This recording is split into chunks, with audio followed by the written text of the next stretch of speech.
The following podcast is a deep, shallow dive production. And you're gonna love it. Okay, let's go.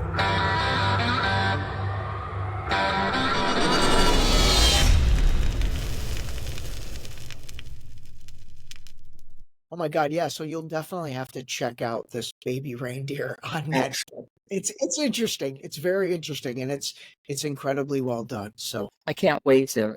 yeah, absolutely. All right. Well, listen, I think we are on. We are on. So I just wanted to welcome everybody to really what is going to be my first guest interview. And Wendy Cole is hopefully the lucky recipient of that. But anyway, I am incredibly excited today, honestly, Wendy, to really get a chance to talk to you. We got connected through a mutual friend. And, one of the things, as I've shared with you, that, I've put out 150 plus episodes, but they've all kind of been me talking. And, I got to a point with this podcast where I really felt like I needed to kind of, bring other people on to almost provide some real life and additional perspective to a lot of different topics that I've covered. And then when I went through the process of, writing this book, as you and I have talked a few times, these pillars of self-awareness, resilience, authenticity, and then empathy, they're really like front and center for me these days in everything I do. And so when I started thinking about guests, I was like, okay, they really need to fit in one of those pillars. I think that's where I'd like to kind of, separate myself from everybody else. And the crazy thing about you is you fit in all four actually. But the authenticity thing, I mean, it's just insane to me. So for everybody, as a quick intro, Wendy is a transgender. And by the way, I'm probably going to say stuff wrong and call things the wrong thing, but that's the beauty of this because, I'm here to learn and my audience is here to learn and we're all here to learn from you. And to me, obviously the transgender process is something I don't really know much about, but what makes you even more authentic than you already are is you transition at the age of 67, which to me is, I don't even know if people would get like a nose job at 67. You literally went all in and you're living your truth. You're living your life, you're living your truth. So I'm really excited to just jump into all that. And I guess with that intro, I'll let you kind of set the stage a little bit. Thank you for that, Ray. I really appreciate it. Yeah, I was born transgender. That's how this happens. We're born this way. Wow. And so like what age did you start to, I guess, even feel that? And what did you feel? Were you like, wow, I don't really feel like a man or a boy at that age? What was it? Well, my earliest recollections are my first argument with my father over gender or confrontation over that was at around age 3. My favorite toy, I don't know where it came from, was a doll. Yeah. And he came home one night and took it away and substituted a teddy bear, saying, "No son of mine is going to play with a doll." And I got spanked for crying and the whole 9 yards. And this is at the age of 3. And you remember this far back? You really remember that, right. For example, that evening? Yes. And it just continued on from there. I didn't have words to put around this at all. I couldn't describe it. I just knew what felt right and what felt good. Yeah. And because at that point, what are we talking about? Are we? I know women don't like to reveal their age, but I think I've already let the cat out of the bag on that. So this is like 19. Are we talking like in the 60s? No, this is in the early 1950s. Early 1950s. Okay, so like at this point, there's not even labels on any of this stuff. There's not even, I mean, did the word transgender even exist in the It 1950s? did not exist. The only words were transvestism or transvestite Okay, transvestite. Okay. and transsexual. Okay. And by the way, a transvestite, I mean, what define that for me? Like I want to make Sure. sure we're being clear on all That this. is someone that enjoys and gets excited and really feels good for a period of time wearing the clothes of the opposite gender, the Got opposite sex. Okay, got it. And Okay, yeah. Okay. And I mean, this is totally crude, but I mean, I think that's what they tranny, like a tranny or like something like that. Okay. So that's you really know, dressing up as the opposite sex. You're not doing any type of surgery or anything like that. It's almost like, again, I'm gonna say a ton of stupid shit, but like it's almost like a costume that you're wearing for the day because you want to play dress up. But you really right. feel those things. Well, and in today's world, there's a large portion of the transgender community that is considered cross dressers. Okay. Today, that's what they are. And these are men who otherwise, for the most part, would never want to give up their male privilege, Okay. Okay. would never want to live full time as female, but they enjoy occasionally meeting up with other like minded people at different events and different venues, being together, spending 3, 4, 5 days as Hmm. female. Okay. And then they fold up their suitcases and go back home to their wives, kids, and their jobs and their guys. Wow. Wow.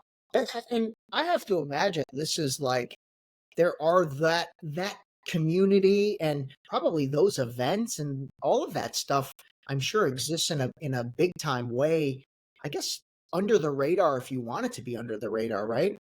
A lot of times, yes. Where I lived in Pennsylvania, the town that I was in had a large gay community, Hmm. and there was pretty large gay bar.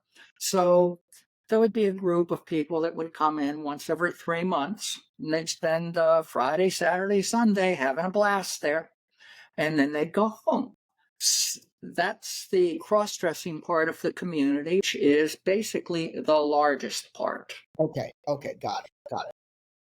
Okay. That's And okay. some of those people will eventually come to a realization of what they really need to do, and they'll migrate over into what we call the transsexual part of the community. Okay. Okay. These are people that live full time as women, change their legal identity and everything. Okay. And that's got two major components to it. There's the uh, people who opt not to have surgery. Okay. And there are various reasons, they're all personal reasons. There's no rules around how to do this. I, for one, opted to have the surgery and go all the way with it. Yeah. That's what I dreamed of from my childhood.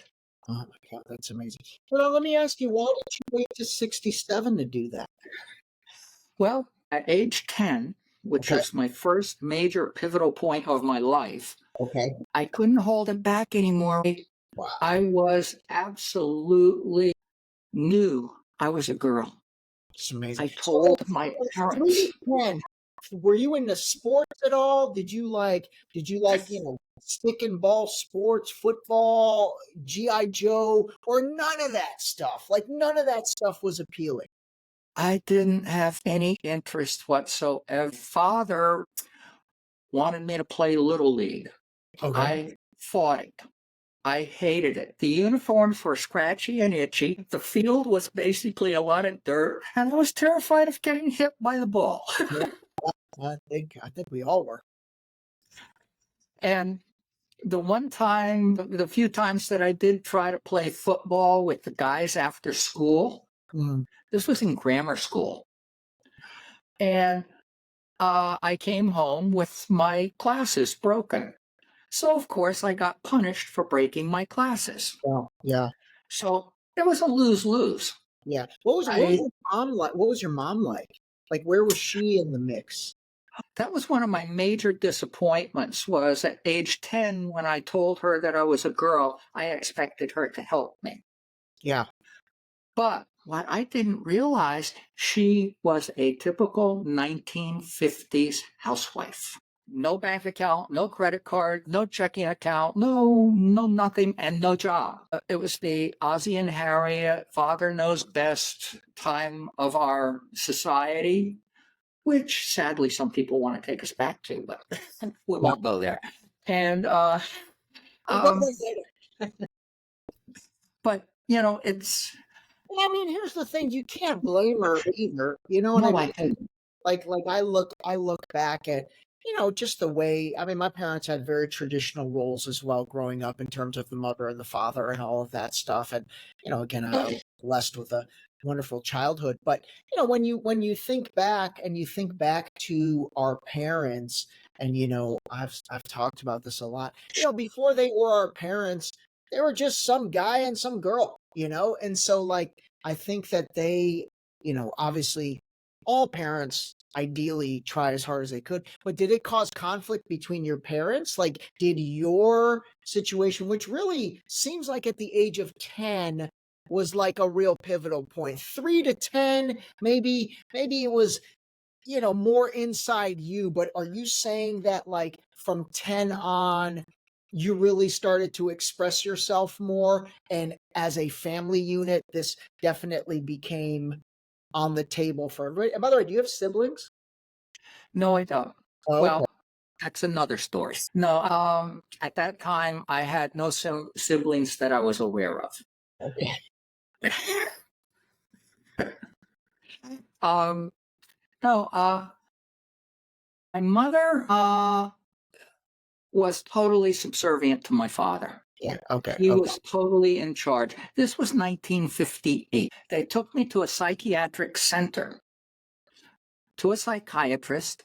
The psychiatrist said, once he has a career, a wife, a house and family, he'll forget all about being a girl. And I said, no, I won't. I am a girl. And I was taken from the room. The next few sessions that we had, I was only participating occasionally. Otherwise, I sat in the waiting room. And on the way home, after what turned out to be the last visit, my mother turned to me and said, forget about being a girl. Stop insisting that's who you are and what you are. Otherwise, you're going to be committed and fixed. Holy mackerel. That terrified the hell out of me. Yeah. Yeah. How could it not? Oh my God. Because at this point, you're still 10, 11. We're still in that age range. Yep. Yep. Okay. Okay. So that began my life of repression, anxiety, fear, shame, guilt, all of those negative emotions. Yeah. Yeah. Was your dad like, have your parents passed, by the way?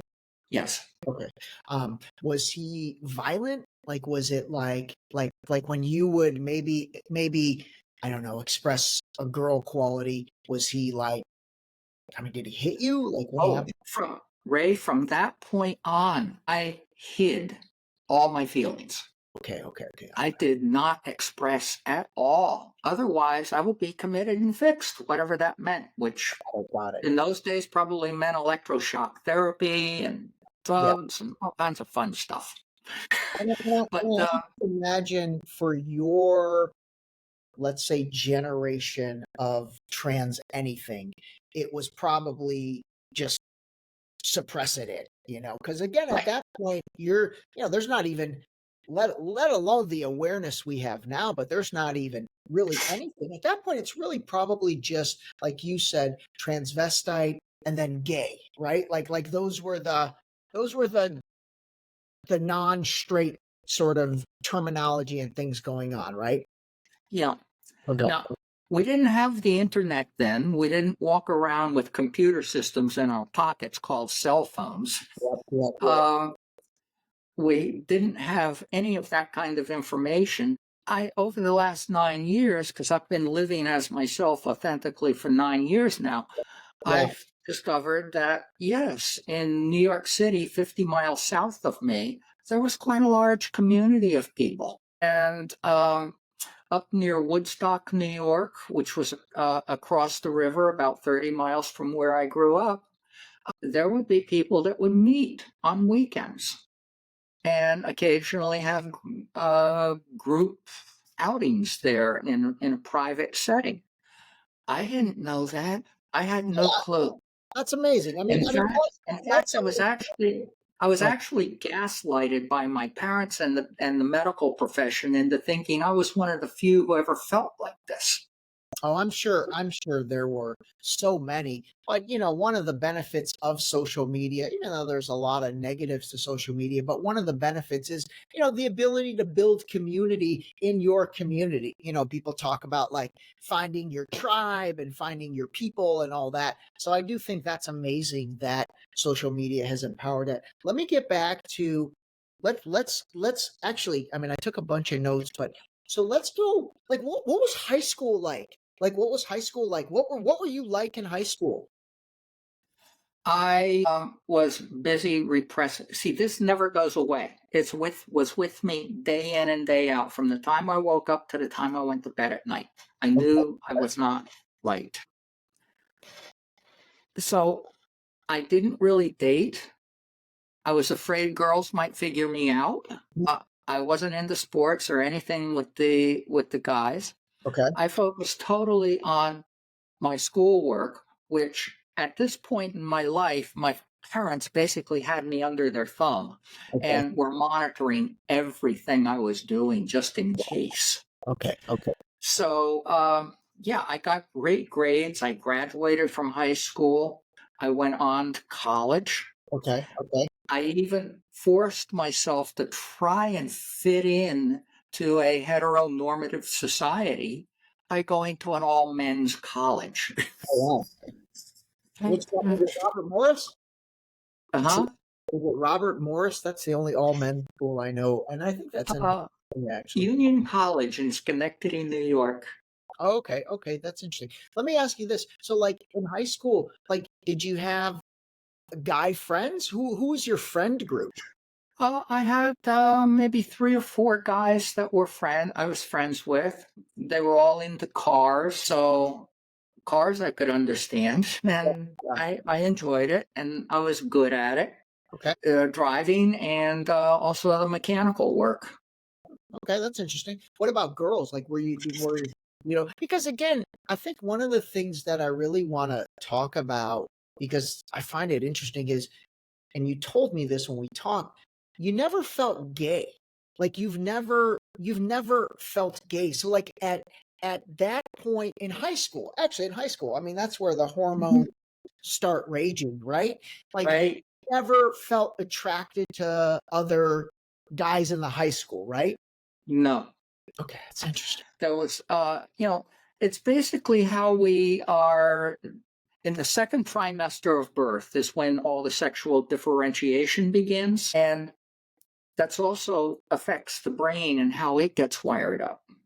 Okay. I'm convinced that my brain got wired up as female and my body got the opposite instructions and went male.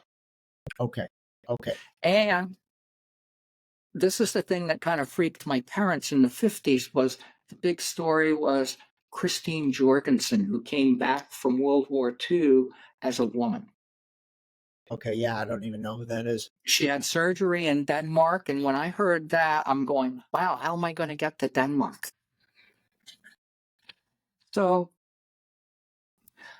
as far as dating, no, I think I may have had 2 dates. I don't really remember. Did you go to prom? Did you go to homecoming? Did you go to like the traditional high school stuff? None of that, huh? Wow. None of that. And then you had a few guy friends. Any close like girls that you were friends with, or not really? No. Okay. See, I was also afraid of girls because I figured, I might do something that would give myself away and my secret would be revealed. Yeah. Totally get that. Okay, here's a you know me, I told you I'm going to keep it real. When did you lose your virginity? What was that process? God, that wasn't until sometime in college. Okay. I did try dating in college. I dated for a while, a really nice girl. Yeah. And We ended up breaking up after a while, I think after 2 years or so, because I told her Wow. Okay. Okay. So I had obviously, to. so that's who you lost your virginity to. Yeah.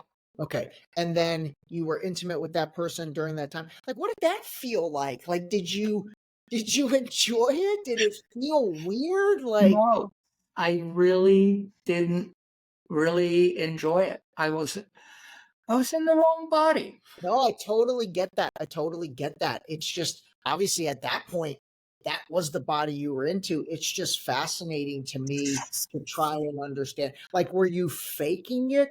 Like, were you, did she ever say like, what's wrong? You don't seem No, into it. no.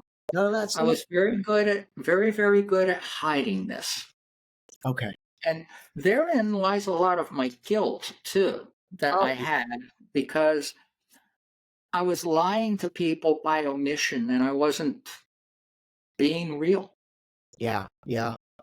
Well, I mean, of course, obviously, like that's a tough one though. That's definitely not a again, and we're talking now. I'm assuming we're in the '60s now. Now, granted, from what I've heard and read about the '60s, obviously it was a little more free flowing of a time, peace, love, all that stuff. Did the country start to change a little? Did you start to like? Did the trans movement start then? I don't even really know when the No, trans. it really didn't. It was still very closeted. 1970 is one of my big pivotal years. Okay, I was getting ready to graduate. okay. Graduation for anyone is a major life change. Of You're course. going into the world. You're leaving what you've known. We're talking college, right? We're in college. College. Okay, okay, Yep.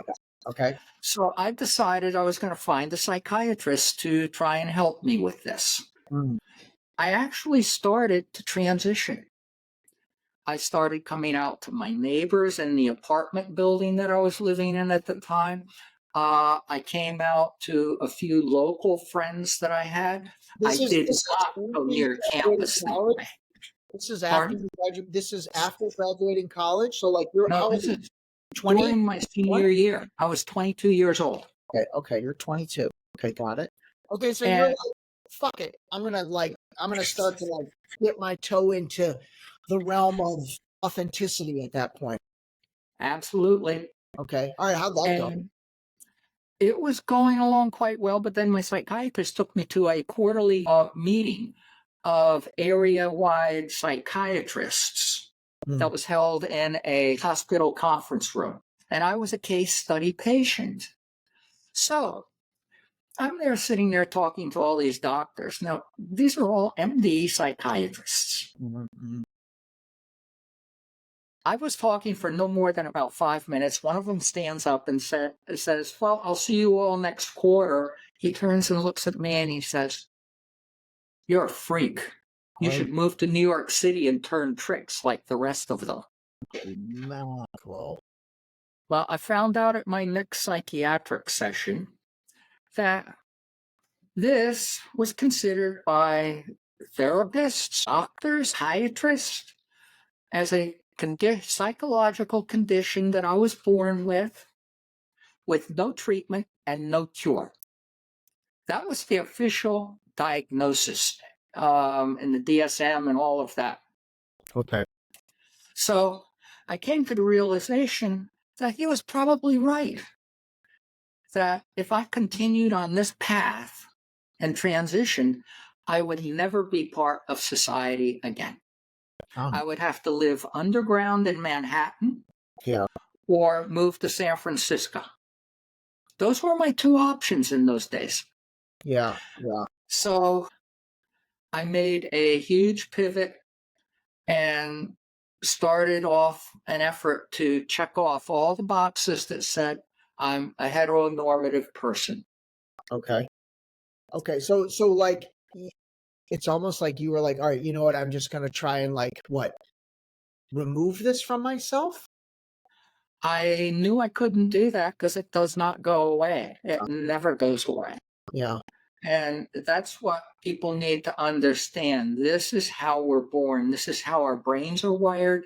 It doesn't go away. Everyone deals with it differently because they have, their own feelings of how they want to present to the world, who they are, what they are.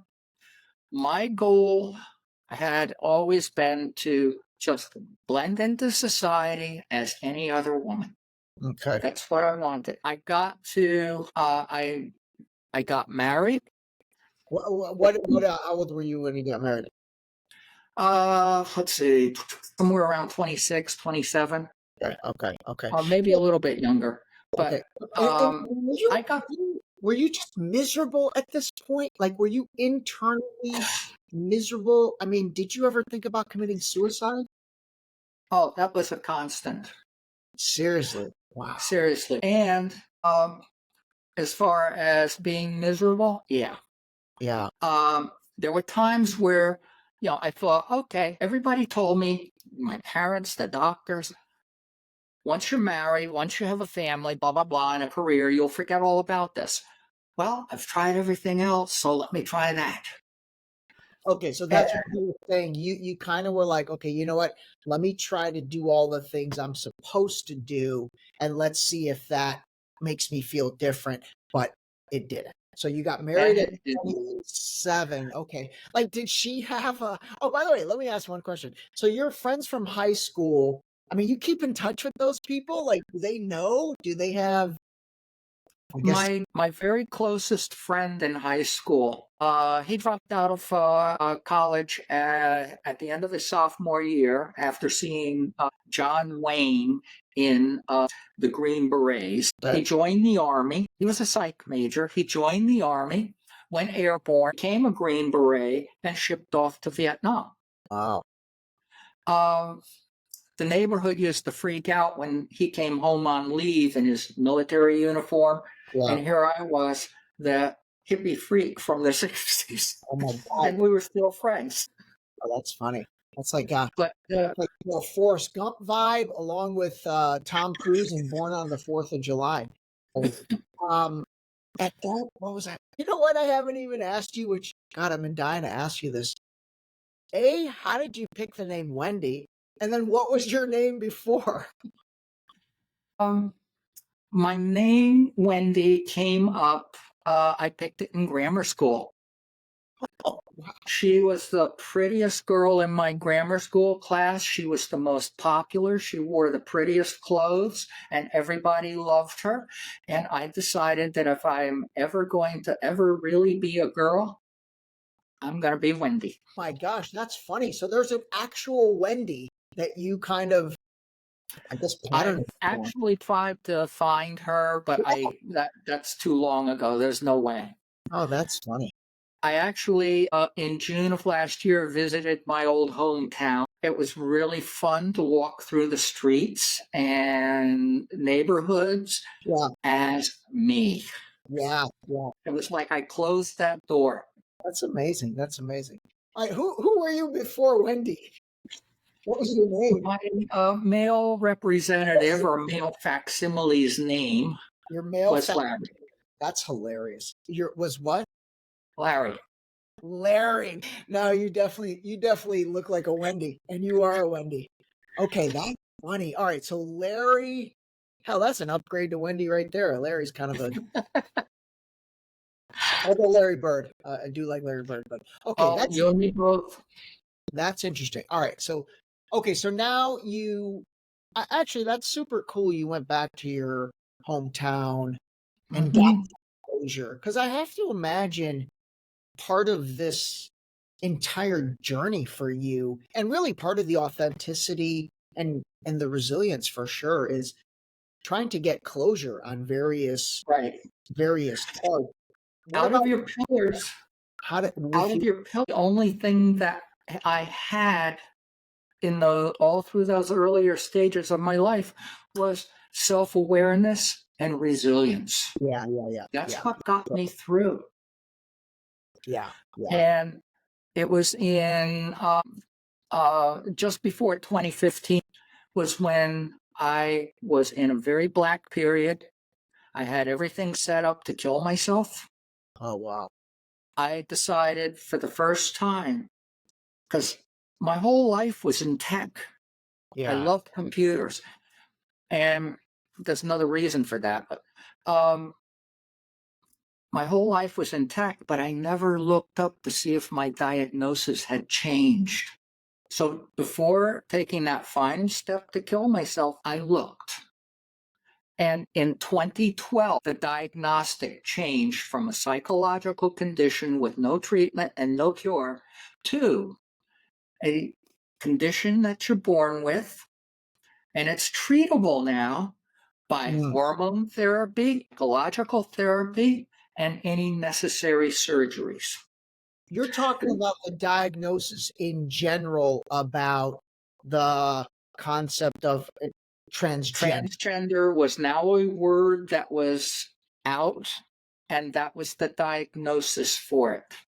Okay, got it. Got it. Interesting. Interesting. And when you say 2012, you're talking about like you're just looking online at some, I don't know, the psychiatric evaluation. I Googled it and pulled up everything I could find. Oh, that's interesting. It was that day that I went upstairs from my office and I told my wife, because we had been married for 4 years. Okay. We had already had 2 kids. Wait, this is what year? What year is this? 1970. Okay, 78. Okay, so you had 2 kids. Yep. Wow, boy, And girl, what'd you guys have? boy, girl. Okay. And in 1978, we'd been married for 4 years. Okay. And I was under so much stress, so much anxiety. I hated my whole life. Yeah. And I was talking in my sleep about being a woman. My Oh. wife woke me up and asked me for an explanation, and I decided, the hell with it, I'm just going to tell her. Wow. Figuring that I'd be divorced by morning. Yeah. For her own reasons, which I didn't ask about or even think about until 2015. She told me the following day, we're going to stay together as long as you don't do anything about this. And at this point, you're like 30, 31? You're in your early 30s? Because you said you got married at 27. This was like 4 years later. So this is married for four or 5 years, 2 kids. That you guys had the kids like close together like that, right? Okay. And then at this point, God, you're a hell of an actor. You're a hell of an actor. Like, were you just like faking it that whole time? Or I mean, do you remember times of happiness during that time, or was it just a total? I guess I don't want to say. There were times where I think I might have been happy, but in all honesty, I didn't know what happiness was at that time. I was too busy with all of this. The internal turmoil from all of this was just overwhelming at times. That's actually an excellent point. That's a good way to think about it. The internal turmoil. Yeah, you probably didn't even realize what happiness was. Like when your kids were born. I mean, obviously that must have felt kind of happy, right? Yeah, that was good. Okay. And all of that, but also too, I wasn't social.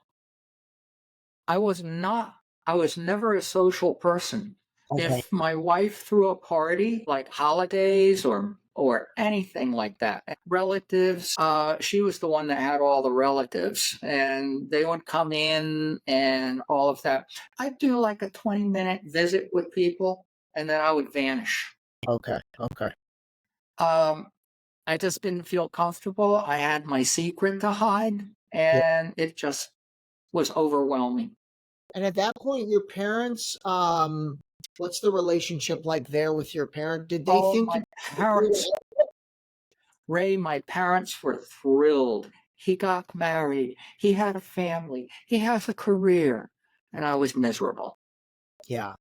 But you weren't really showing them you were miserable. So in their eyes, maybe they probably thought it kind of went away, right? I don't really think so, because what had happened is over those first 20 some odd years, Yeah. The whole relationship between me and my parents was very strained, especially with my father. My Yeah. father was very conservative. During World War II, he had been a lieutenant commander in the Navy. He was a research chemical engineer for Texaco Research Labs. He had 100 patents plus to his name. And he expected me to be just as conservative and just like him. I was so me going into computer technology and working for a major computer company, second largest to IBM at Mm. the time, and living in Massachusetts, working for Digital Equipment Corporation, they were basically thrilled that I did manage to make something out of my life. Yeah, yeah. That makes sense. That makes sense. But again, So, that's what I'm saying. They probably were like, okay, cool, she grew out of it. Like it was a phase in their mind. And again, with their basis of experience, which, part of the whole empathy concept to me these days is trying to put myself in other people's shoes. And I mean, that even goes back to your parents. So like I try to put myself in your parents' shoes with the limited, I mean, the limited knowledge, like they probably didn't even know how to deal with it. So once you got exactly. married, they've got grandkids. I mean, I have to imagine in their mind, they're like, oh, she grew out of that phase. It was like a phase. How did when they passed, each of them, well, especially your dad, like did he know the real, well, you hadn't transitioned yet, right? No. And basically, from about the early 1980s on, I never saw my father. I never had Oh, anything to do with him. really? Wow. Right. And the relationship with my mother was very, very strained. My wife at the time told me that from her conversations with my mother, she believed that my mother would have been thrilled if I became a girl. Really? But I know my father would not have been. Yeah, yeah. Oh, interesting. So So, parents, so once you got married and had the kids, you're saying you guys it didn't make the relationship better? Like they didn't really get to spend time with their grandkids? my mother did. Okay. There was a lot of problems between my mother and father. They wound up getting divorced. My father had a major stroke. There was a lot of stuff going on with him. Okay. Okay. When And did he pass? When did your dad pass away? 2001.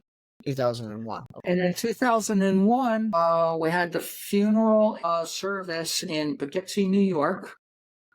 And then we got in the cars and followed the hearse to Saratoga, New York, where he had been born and raised. Mhm. And he was buried in the family plot in Saratoga. And that's where I met a half sister that I had never known. Holy There's a mackerel. lot behind my father.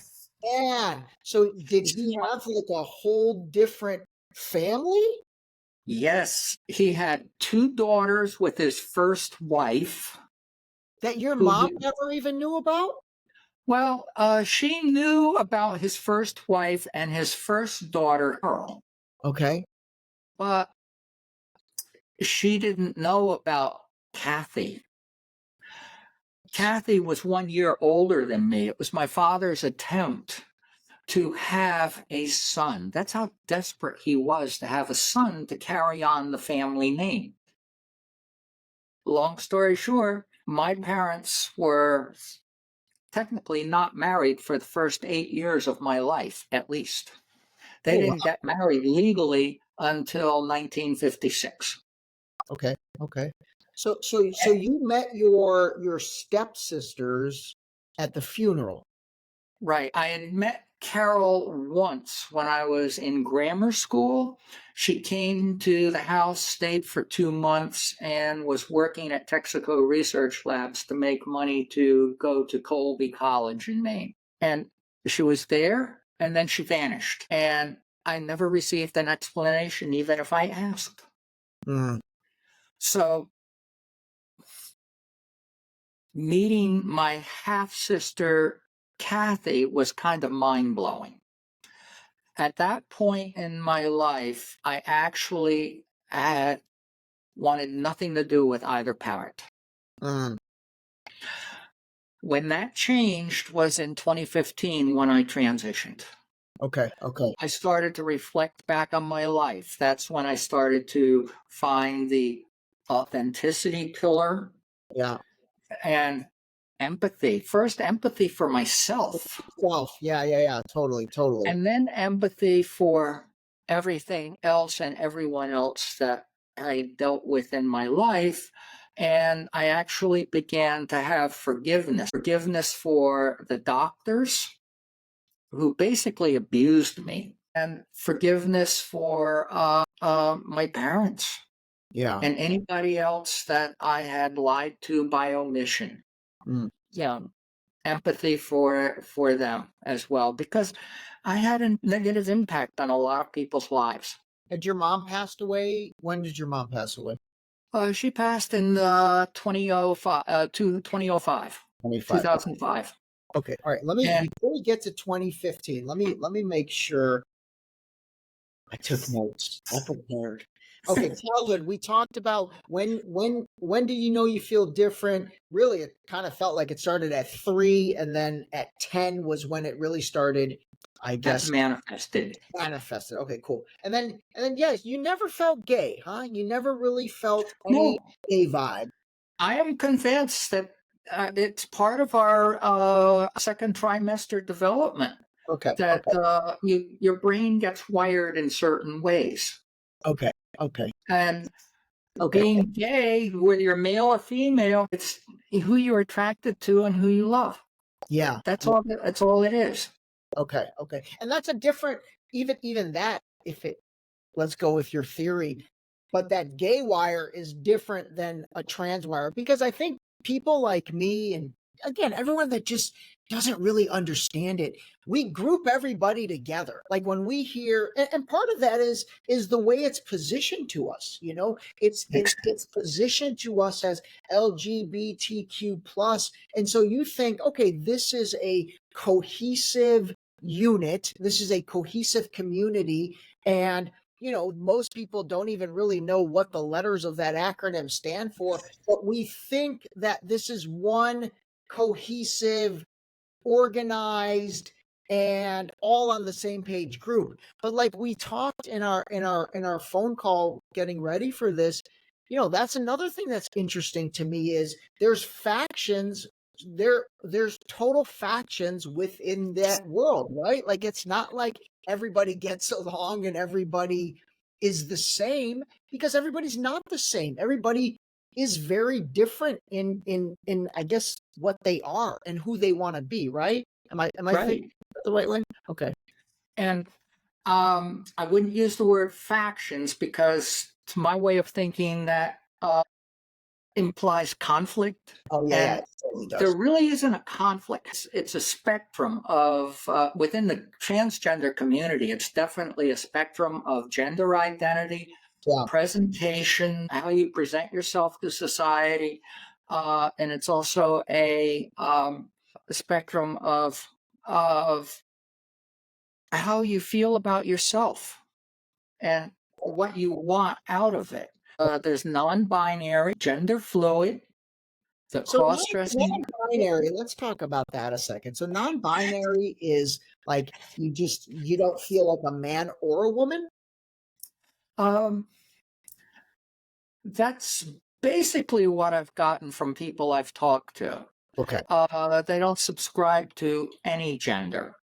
Okay. I've met people in New York City that were professionals that, other than maybe a physical stature and a tone of voice, Mm. you'd never know which they were assigned at birth. See, that's the thing that is really wrong the way people look at this. They equate sex with gender, and the two are totally different. Your sex is your physical anatomy, and that usually happens when you're born. The doctor announces it's a boy or it's a girl. Mm.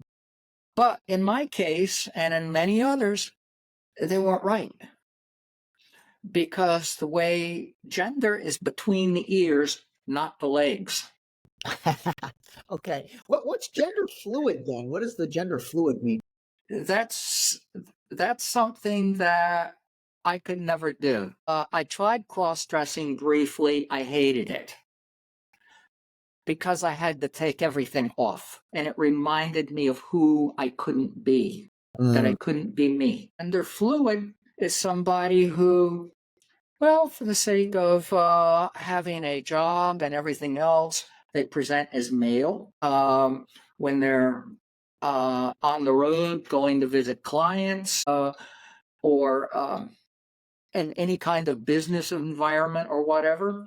And the minute they leave that, they get into the car, change into a dress, heels, and they're off and running as a woman. Oh, man. And they blend in perfectly well in both worlds. Got it. Okay. That's a smaller segment of the community. They're there. And there's a lot of us around like that. Okay. Got it. And then there's the cross-dressing community. A lot of these people would never want to be a woman. I know quite a few, and I've even helped quite a few, actually do it better. And they just would never think of doing what I've done because they wouldn't want to give up that male privilege. They don't see themselves living as women full time, and that's not how they identify. Okay. Their gender. Okay with that, right? Like it's not like I mean, you don't really care that it's like they're not going all in. They're trying to just like it's almost like a hobby to them. I mean, I know this sounds goofy, but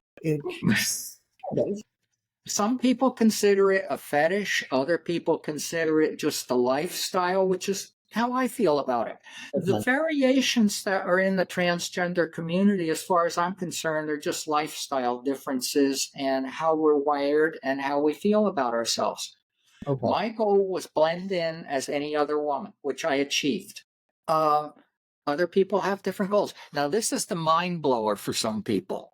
I had a neighbor who was a psychologist, and it took him a good week or two and several conversations with me to wrap his head around the fact that LG is sexual orientation, who you love. Okay. Lesbian, gay, bi. Okay, that's sexual orientation, who you love. Okay, that makes sense. Okay. Now you come along with the T that got tacked on to the end of that. Yep. T is gender identity. Who you identify as. And that, as I just described, is a variation. But within the T community, any T could be an L, a G, or a B. Any T. So any trans can be a lesbian, a gay, or a bi? Absolutely. Okay. Or hetero. Okay. I'm gonna have to give that one a thing. Let me ask you this: like right now, as a woman, are lesbians into you? On Messenger, Facebook Messenger, I get a lot of things from gay women. Okay, interesting. But I'm not into that. You're not into. Okay, yeah. So you're into men now. Yeah.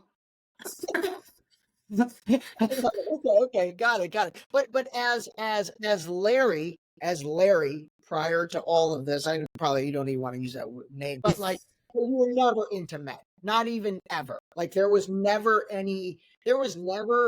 that physical attraction to men until post 2015. Not to offend any of my gay friends, I felt for him, my male facsimile, having relations with a man was gross. That's how strongly that was. Yeah. But most of my strongest supporters and really good friends now are gay men, gay women, and cisgender women, women who were born female. Those are basically my friends now and my supporters. Got it. Got it. Okay. Okay. All right. So let me kind of recap all this. Okay. So did you end up getting divorced? Like, when did you guys end up getting divorced? It was somewhere near the end of 2015, beginning of 2016. Amicable divorce. Holy shit. So like you stayed married for, I mean, what is that? 40 years. 40 years. Oh my God. What else was I gonna do? So for those 40 years, did your kids ever know anything? And No. obviously they know now, right? Yep. What's your relationship with your kids now? Not good. Really? Yep. Sadly, my son had a lot of problems and everything, and he wound up in 2018 killing himself with heroin. Oh my gosh, I'm so sorry. And I found out just in 2022, I found out just how badly this affected my relationship with my daughter, and that relationship is rather distant at best. Okay. Okay. My ex and I still do communicate occasionally, and we divorced amicably. She knew all about this from 1978. When I sprung it on her in late 2014 that I was going to start therapy in January of 2015, there was no surprise. I think the only surprise was, she said to me, I was constantly worried about this until we started to get older. Then I figured, no, it'll never happen. Yeah.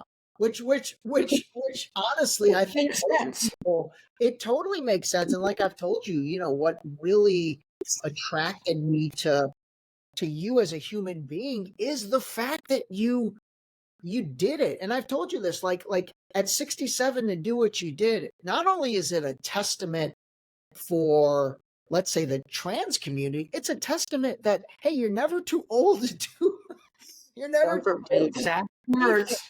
Yeah, I love that. And you're never too old to reinvent yourself. Like that's a big thing for me these days is like, you know, reinventing yourself. There's no expiration date on reinventing yourself. And as a lot of people, especially, you know, my network, get into their, you know, we've turned 50 and you get into that.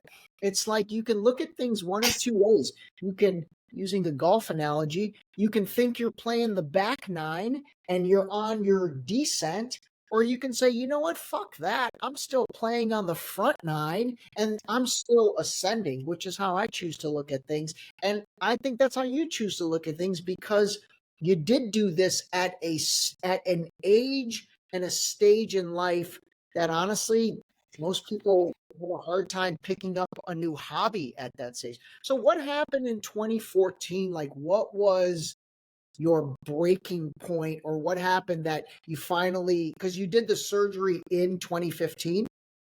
No, January of 2015, I started with my therapist. Oh, okay, 15. Because that's one of the things that the World Professional Association for Transgender Health, WPATH, they set guidelines for the medical community. Therapy for a minimum of a year. Oh, okay. A psychiatrist for a minimum of a year. Wow. All of those are necessary before a surgeon will even talk to you. My gosh, so it's almost like a cooling off period. Well, and it's some people in the community view them as gatekeepers. I don't. There's a very big difference between wanting to do this and needing to do this. I needed to do this. My health was horrible. My blood work was bad. I was 70 pounds heavier than I am now. Oh my God. And as I started to go through this, in the first 6 months, I did what I call in my coaching practice, the mental work. Shifting all my thoughts, because all those thoughts that I had that I couldn't do this, all those fears that I had, all that shame, all that guilt, I had to get rid of that, offload that. My therapist helped tremendously. I got into mindfulness, back into my hippie days of meditation. And started working on visioning and changing my thought patterns so that I could change my emotions. And once all that started to happen, all that inner turmoil that those emotions create, because our emotions are communicated to our body by our mind through our body chemistry. The neuropeptides the hypothalamus produces signal your body that, yeah, there's fear or there's stress or there's anxiety. All of that I had to change. And with the help of my therapist and a lot of reading and a lot of work that I did on myself, I started to go through that process and eliminate all of that stuff. I found self-acceptance for the first time in my life. This is 2015. This is all of 2015. This is in the first 6 months of 2015. Okay. I found self-acceptance. By that June, I actually was beginning to love myself for the first time in my life. We got into June, and my wife looked at me and she said, I'm worried about the future, and I'm worried about this, and I'm having all this anxiety over what we're doing. And you couldn't be happier. You pissed me off. And I said, I'm sorry about that. I don't mean to do that, but I'm just so excited about being able to be me for the first time in my life. Wow. Then she said one other thing, which we both laughed about. She said, well, my first husband left me for another woman, and now my second husband is leaving me to become a woman. The irony is unbelievable. Yeah, that's interesting. That's interesting. All right, so when was the surgery? So you went through that again. Whatever, cooling off period, for lack of a better way to put it, and that's mandatory. You're saying like Mandatory. America, if you want to do that, like, could you have gone to Mexico and done like this surgery or other? Oh, sure. I could have gone, and another big place to go is Thailand. Yeah, I can imagine. Yeah, they're really good at the surgeries there. In fact, I know surgeons who in this country who went to Thailand to do short-term residencies and learn their techniques. Okay, interesting. But no, I was going to do it here. And in 2016, I started looking. Okay.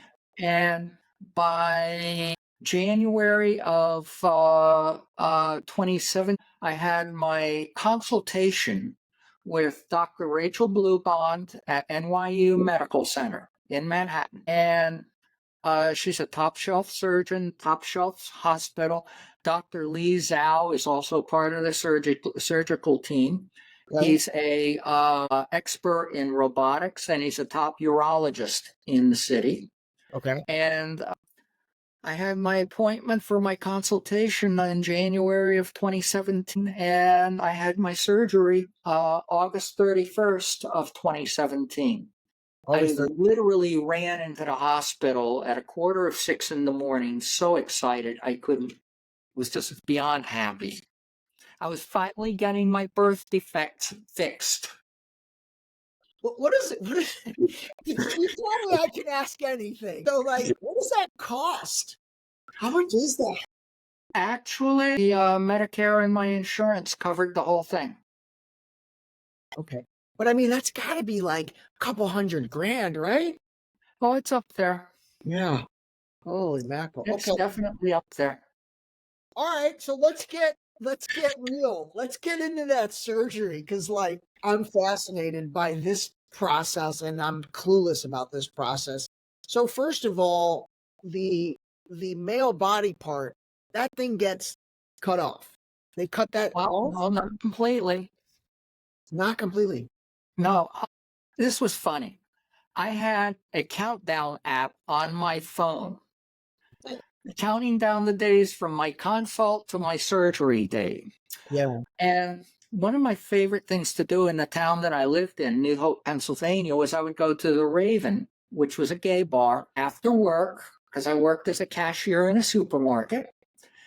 I would go to the bar, and I would be there for happy hour, which usually started around 3 and ended at around 6 or 7. A long hour. And half day. one of the reasons I enjoyed going there is I enjoyed talking to everybody. Straight men, gay women, and straight women would come in there, even as groups, and all. Gay bar, women can go to, and nobody's going to hit on them. Yeah. So it's a good place for them to go and hang. And I enjoyed the conversations with the guys because, first of all, the gay community would look at me as somebody very different from them. Mm. That's what I discovered when I first moved into town. And I decided I wasn't going to let that go because there are a lot of similarities. There's a lot of parallels to our lives. I'd look at the guys and I go, you had a career? Yeah. You knew from a very young age you were gay? Yeah. And you had a wife and you had kids? Yeah. And then you couldn't take it anymore and you came out and now you're divorced and you're gay and you're living here? Yeah. The only difference between you and me, you became a G, I became a T. No, you're That's totally it. right. You're totally right. And I mean, I think that makes a lot of sense looking at it like that. And again, I'm sure that guy is happy, probably for the first time in his life, and you're happy for really the first section time. There was something else I pulled off of what you had. I think you had this on your website, but you talked about your process of the surgery and transitioning and all that. You said it's no different than any major life change, whether that's changing of a job, changing of a career, and that's getting a divorce, whatever. Like it's a major life change, but at the end of the day, I think what I hope people one of the many things I hope people take away from this is that you're living your life. You're doing you. And this made you happy. I think it's really interesting if we were to take a look at your lab work and your internal health now versus probably definitely 8, 9, 10, probably 20 years ago. You're probably healthier now as the person you want to be, and not even want to be, as a person that you are versus the person you were. Pure health wise, you're probably Oh, healthy. That's fascinating. You've lost 70 pounds. I- But that's really cool. Like you did something that to some people would seem drastic, but by doing it, I mean, who knows? You might be dead now had you not done this. well, I'm convinced that at age 67, I would have never made it to 70. Mm. My blood work was terrible with triglycerides and cholesterol and a few other things going on there. And I was type 2 diabetic.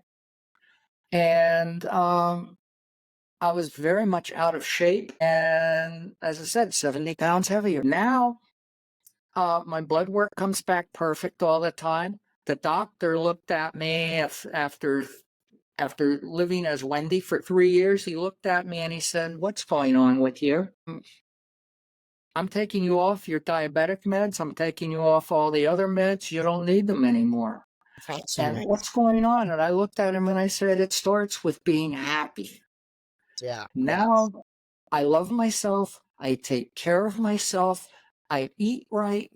I watch my portions. And by that time, I had established a exercise routine. And I love walking. And right now, I live in a city, and I'm good to walk anywhere between, at a minimum, 3 miles, most times closer to 5 or 6 miles a day. Love it. Love it. I'm a big walk guy. I'm a big step count guy. I wear a Fitbit. I normally wear an Apple Watch. There you go. I love it. I love it. That's fantastic. That's fantastic. That, Uh, that, that the is sur- that is really interesting. It's like the health benefits you got from transitioning. Oh my God, that's interesting. That's and interesting. as far as the surgery goes, I was in NYU hospital for 5 days. They had some really cool techniques. They don't cut off the male penis. Okay. Oh, did you not? They use the head tissue of it to form a clitoris. They use the skin of the shaft to form the vaginal canal. Wow. And they remove the urethra from the penis. Okay. And they have to shorten it, obviously, Oh. and refit it into all the right places. Dr. Rachel Blubond's techniques were amazing because there's a G spot, there's sensitivity on the G-spot? yeah. And at my first gynecologist visit, the girl that took me into the waiting room for the doctor never told the doctor that this was surgically created. I don't know why she didn't tell her, but she didn't. So the doctor comes in and she takes the speculum, which she used to it. OBGYN post all of this couldn't tell. Couldn't tell.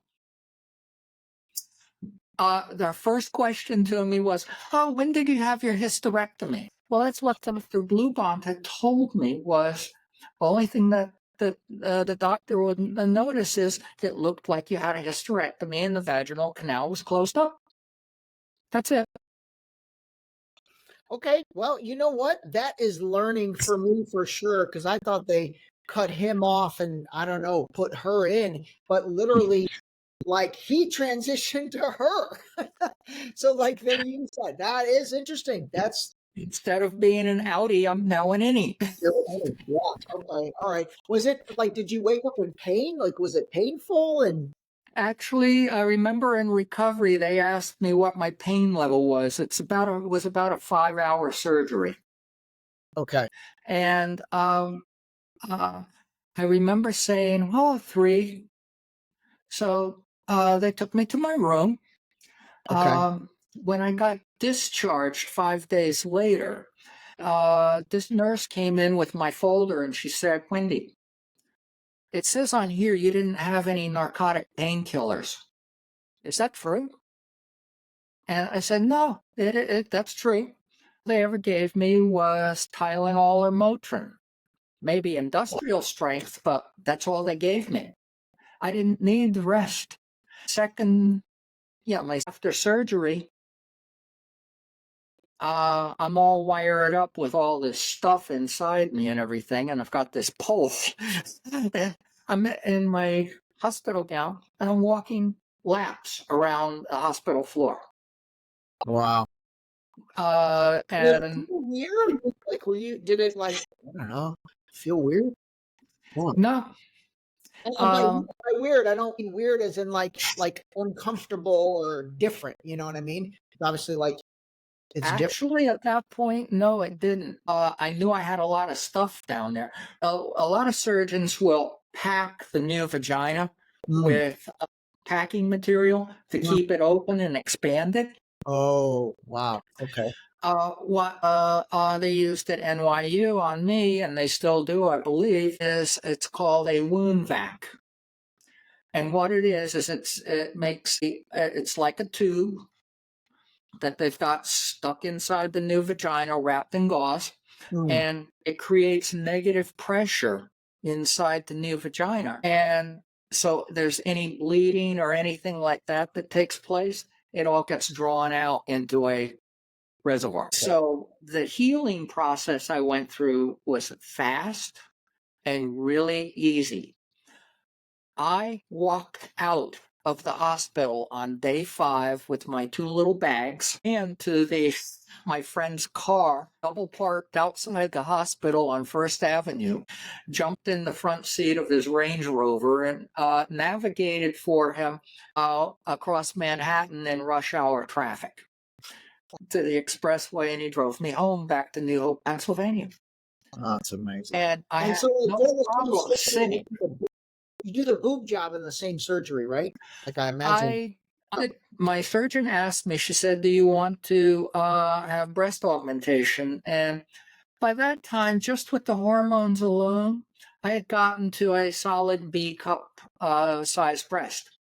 Wow. And a lot of my born female friends told me, "Wendy, you probably don't want to go much bigger than C, Mm, One of them had E-cup breasts, and she told me she was going for breast reduction surgery got it. Got it. because it was impossible for her to sleep on her stomach. It was very difficult to sleep on the side, and it was kind of uncomfortable, and she was getting tired of it.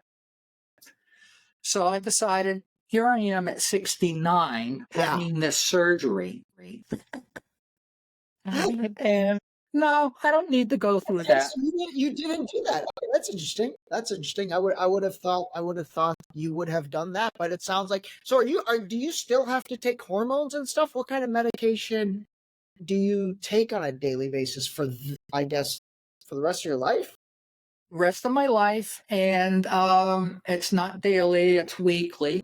I use a very short needle and do a subcutaneous injection once a week of a small amount of estradiol. Okay, estrogen. That's it. Okay, interesting.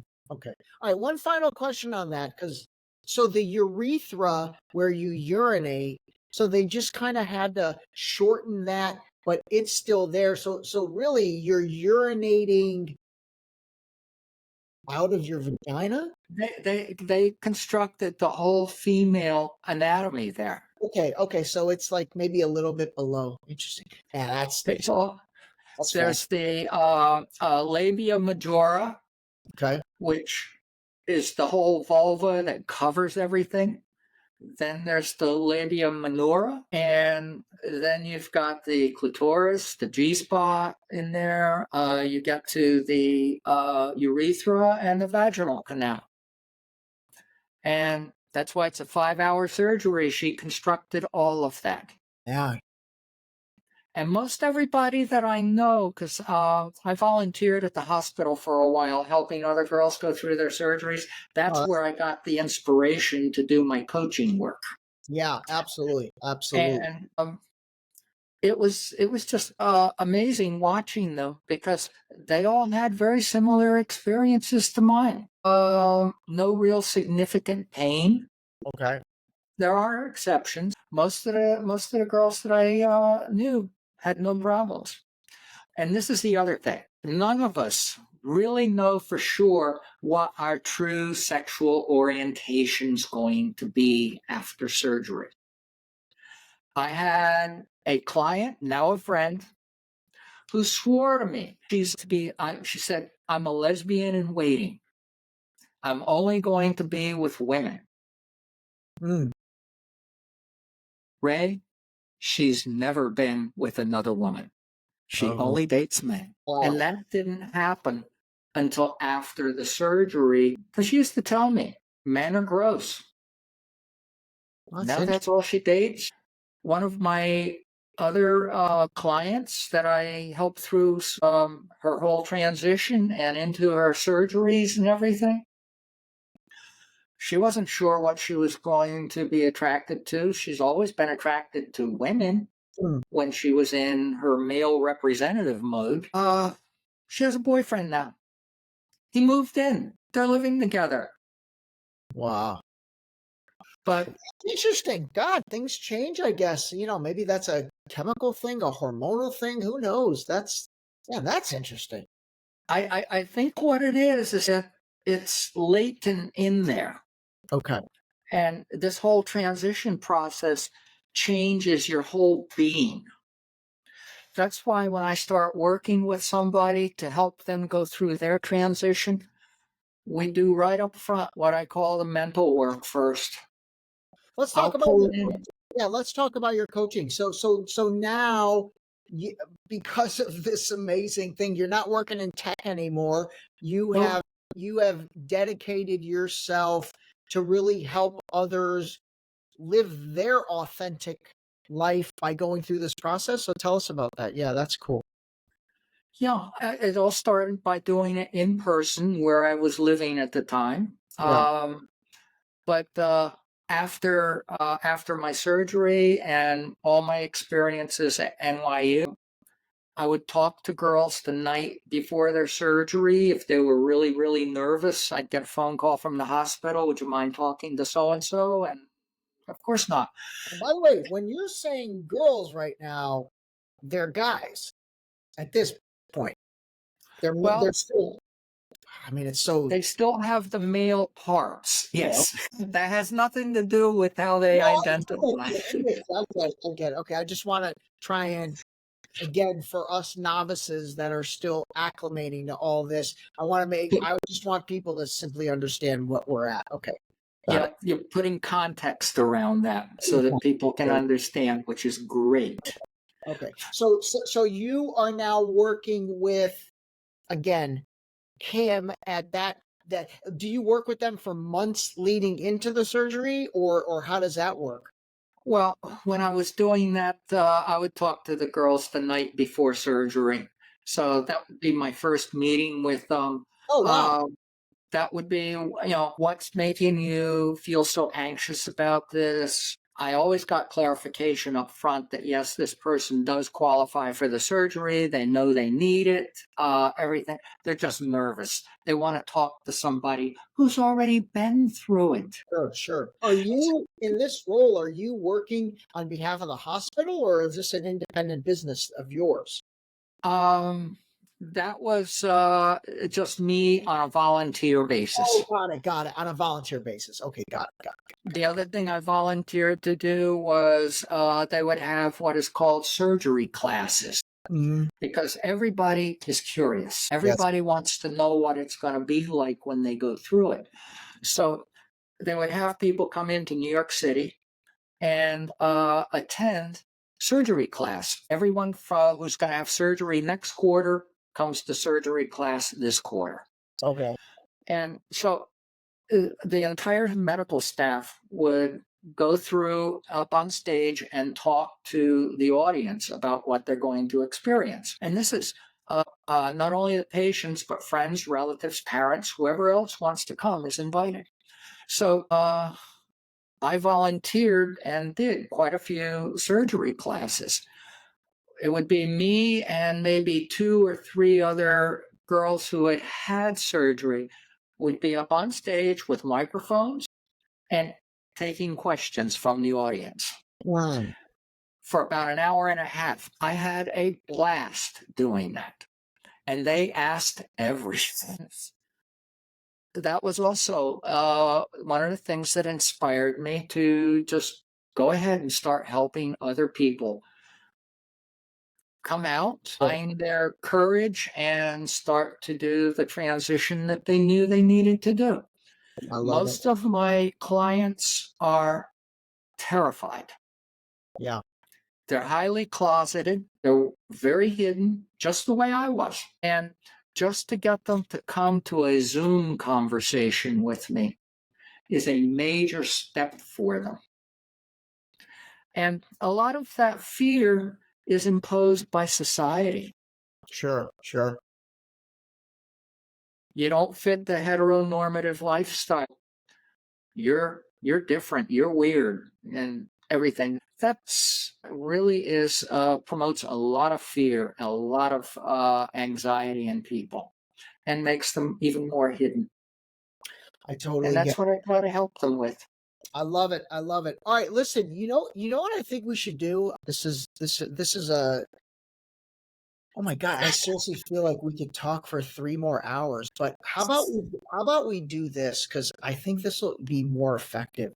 This is amazing. And we're coming up on an hour and a half, which blows my mind. Right. It feels like 5 minutes. Let's kind of end this part 1 here because this way everyone can digest this. I can then come back to this, set the stage a little. And then, because honestly, I have literally 30 more questions, but I think I'd rather do a part 2 and almost do a part 2, maybe in like 2 weeks or something like that. And then that way we can get all in. Because honestly, I feel like we're at such a nice point right now in terms of people really being able to digest everything that we talked about and set a nice pillar. Is that cool? Let's do it this way because I'm not even kidding. I have like 2 more things I want to ask, but then we'll be at like a 5-hour interview. That's totally cool, Ray. I'm fine with that.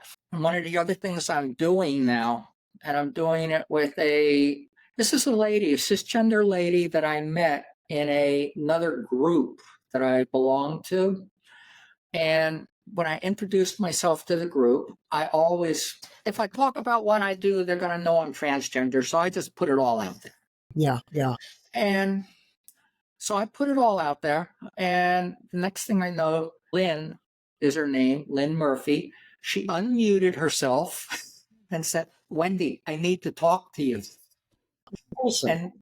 And then she started talking with the woman who was running the show, who was Christine Blasdale, who was the first host that ever interviewed me. Christine had just gone on raving about what a great interview I am. And Lynn is publishing a second edition of her book on women who push the limits. And her editor wanted to get some more diversity involved. Well, I'm pretty diverse. and we started talking. We had Zoom conversations, two Zoom conversations in November of last year. And we started recording on December 20th. Mm. We recorded for 3 hours straight, and we didn't even get to her questions. I know. I totally can see that. Oh my God. What we've done is I came up with the name for it, Demystifying the Transgender Journey. And I think we've got enough video recorded since December 20th. We've got about 30 hours recorded. I don't know how many episodes that's going to be, but she's going to put it out under her podcast as a podcast series. Love it. I love it. I love it. Well, I definitely want to do a part 2 for sure. And then, like I said, Absolutely. see where things go from there. Maybe you can become a regular contributor onto the show or do whatever. Let me I'm gonna do like a close. I'll pause 2 seconds and then I'll do a close and then we'll wrap this up. God, this has been awesome, Wendy. Thank you, Ray. It really has. Like, it's just all right. Let me do it. All right, so Wendy, I think this is what we should do because I literally have at least 10 more sections that I wanted to talk about. Let's kind of make this part 1. And, more than anything, I just have to tell you, I'm blown away at just, you're living your life. And that's what I want people to take away from this, along with all the knowledge about everything and all that. But, at this stage in really, I know the folks that listen to the Deep Shallow Dive, and that is that, hey, you're never too old to do anything. Live your life, be authentic. And honestly, I might have to start to create a Mount Rushmore of authenticity, and you're gonna be the first president that's out there. But listen, I really appreciate it, and I really, really genuinely appreciate your openness to help educate us and help us understand everything. And we will set up part 2 where we can dive into more of my questions. How's that sound? That sounds wonderful, Ray. Thank you. I really appreciate it. And you've been great with your questions, your conversation, everything. It's been amazing. I appreciate that.